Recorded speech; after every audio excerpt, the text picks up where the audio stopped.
I met a fucking wizard, and I'm about to tell you how the shit went down. Don't touch mine.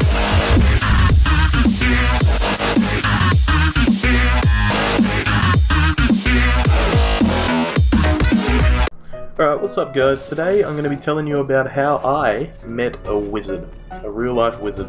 So a long time ago, back in the Stone Age, I used to work as a pizza delivery driver, but not just any pizza delivery driver. Picture like the best pizza delivery driver you could think of. Like, he is just as tasty as your pizza. Like, I was full of flavour, you know?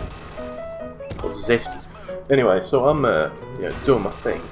Mad pizza delivery for minimum wage per hour. It's going great. I'm giving pizzas to people, I'm collecting money, I'm handling drug addicts. It's pretty interesting, you know. I'm just driving around, it's going great.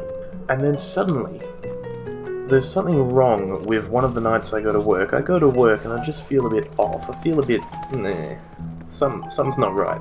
And I go on my first delivery, and my first delivery is to a local woman, but she's not there. It's apparently her sister that's there to pick up the pizza. And her sister is like full meth head, crack addict, you know, oh, got any shard, bro? You know, that sort of thing. Like, she's real messed up. She's got like bags under her eyes and her skin's all tight and stuff. So I go up to her and I go, hey lady, here's your pizza. Like, I hope you enjoy it and maybe get your life together. And she comes up to me and she goes, oh my god, pizza! And like, is screaming it at the top of her lungs. Like, this lady is incontrollable. She just has a predisposition to pizza that I have not seen in a human or animal before. And she starts eating it out of the box while I'm holding it. She just opens the box and mungs on like 2 pieces at once. She starts like gumming the crust because she's got no teeth left. So I'm standing there and I'm like, yeah, this is pretty weird. Cheers lady, thanks for your money, and I just run back to my car and lock the door, give myself a tetanus injection and clean myself over with some baby wipes, and I'm off to the next delivery, right? It's still going good. I'm listening to music. So I go on to my next delivery, and there's a really weird old guy. Like, he's super weird. Like, he's like, teenage boy. So that's cool. Like, he's all kind of weird, and like when he grabbed the pizza box off me, he like touched my arm with his hand as he dragged it back. But I'm like, yeah, whatever. I'm out of here in like 5 seconds anyway. And then suddenly he looks at me, and there's a problem. He has a complaint. But when I delivered pizzas, you had to keep the docket because you'd know how many pizzas were taken by per driver per night, and you know how much money they were meant to have and all that. So I can't give them the docket I've got. That's my referencing paper. He's like, yeah, can I have the receipt? And I'm like, oh, I'm sorry sir, but we can't actually issue these. And he goes, oh, that's just not gonna do, is it, love? So then he's like, oh, well, can I photocopy it? Can I take a photo of it? And he gets his phone out and he's like, oh, I'm so clumsy, do you know how to work these machines? Aside from my better judgment, I show him the phone, like how to use the phone and take a photo of it for him. And then suddenly, like, I put a foot in his door by accident.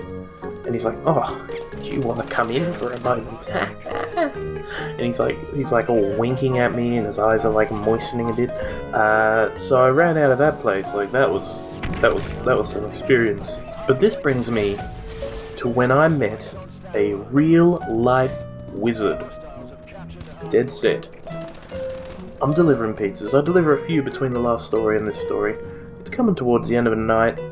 Surprisingly, daylight savings in Australia, the sun is just setting, it's beautiful. I'm listening to Pink Floyd, having an amazing time on my own, and I get this pizza, and it's just one pizza.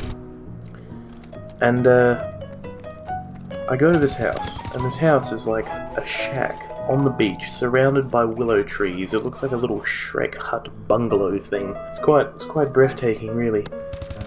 And I go up to the shack, and the door is made of like a solid block of wood. It's really hard to explain. 'Cause wood is hard. So I knock on the door, and then I hear him say, approach! So I open the door. Out wafts the almighty stench of marijuana. Weed scented everything. A cloud hit me, like a wave. And then he appears. And it's this sagely looking old man in a robe. And he comes to me. and he's got dreadlocks down to like arse level, and his hair's like completely white, and he's got a massive long beard, and he looks at me, and he's got little like rose tint John Lennon pedo glasses on, and he's wearing a tie-dye robe.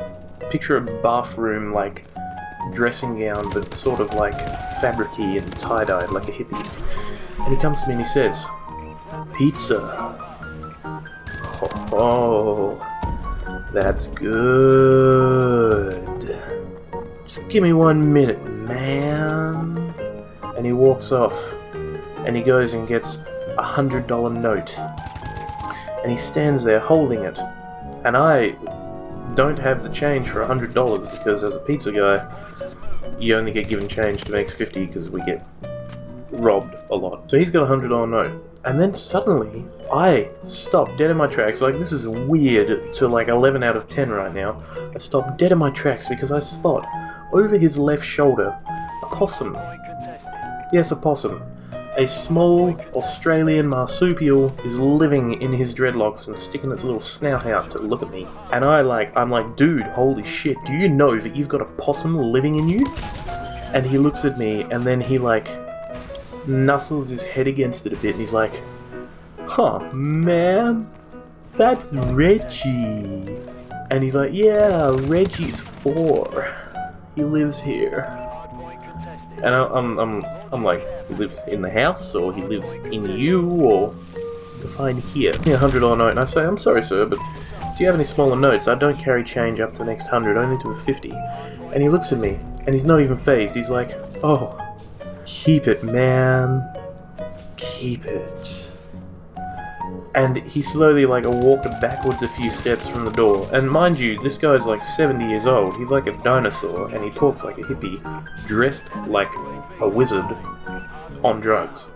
Yeah, so he closes his big majestic mahogany door, and I'm just left standing there with $100 in my hand, a dumbfounded expression on my face, wondering what the fuck just happened. I've never seen the wizard since, but I'm sure he's a wizard. Anyway, thank you for watching this video. If you enjoyed it, please feel free to leave a like down below and a comment on what you'd like to see in the future, and share the fuck out of this. Like, if you were like a weirdo that liked giving people STDs, and you had like violent genital herpes that were like slowly eating you up, and you just, got a handful and smeared it in people's face, do this as much as you would do that.